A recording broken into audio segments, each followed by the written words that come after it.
land. Niya ang water, gitawag niya ocean para mas dali ninyo masabtan ang lesson sa day 3. Land, pwede nyo circle, pwede nyo line. Tapos ang next ay ocean. Tapos sa land, ang ating ginatawag na land.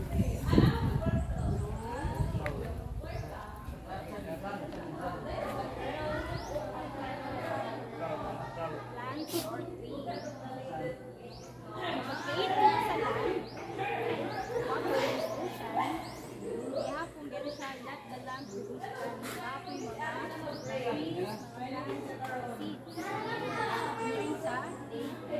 Balik na natin sa day 1. Sa day 1, ihapon ninyo ang day and night. Mas dali ninyo sa day and night.